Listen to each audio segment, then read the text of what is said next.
I can remember a time that was so traumatic that I can remember almost every detail as if it had happened just yesterday, which is why I believe it is one of the most defining experiences in my life so far.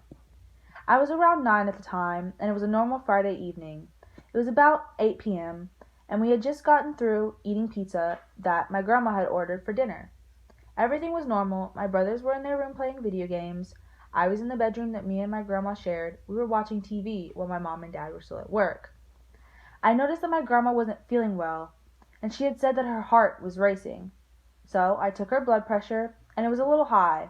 So I gave her a nitro to put underneath her tongue because that's what my mom told me to do if her blood pressure ever got high like that. I remember watching her and watching the time tick by on the clock.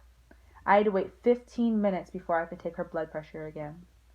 I can remember watching the seconds go by.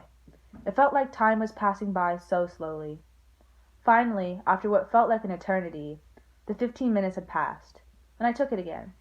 When I looked down at the monitor and read what it said, I started to become even more worried, because it was even higher than it was the first time I took it.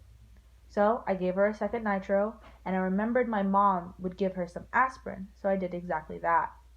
I went to the medicine cabinet and took out 4 baby aspirins for her to chew on. I remember being very scared because she was getting extremely pale in the face and was having trouble breathing. So at that time I called my mom. My mom told me to stay calm and call 911 because she was just getting off of work and was on the other side of town. So she was too far away to do anything.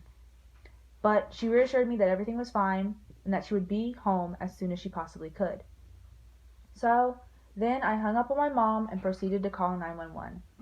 I remember trying my best to stay calm in the situation so that I could give them all the information they needed to send the ambulance to my house. They told me that I was doing a good job and that help would be there soon. They then told me to take her blood pressure one more time, and it was still incredibly high, so they told me to give her third nitro.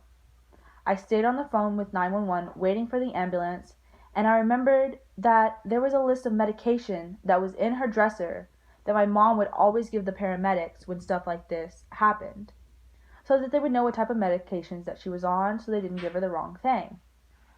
My mom just got home a little bit after the EMS got there, and I remember her being so calm.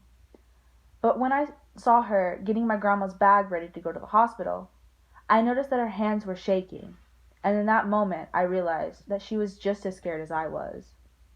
My dad got home in the next following minutes, and she turned to him and gave him instructions on what to do to take care of things while we were gone, because she was going to take me to the hospital with her. My dad didn't want to go because he said I was too young. My mom said that there was no way that she was going to leave me at home alone. She needed me there to be with her. She told him what to do with my brothers and that she would call him as soon as possible with any new information. We were following right behind the ambulance, and I looked over at my mom and I could see the worry in her eyes. I looked in front of us at the flashing lights of the ambulance. The roaring sound of the sirens was masking the song that we had put on to try and calm us down.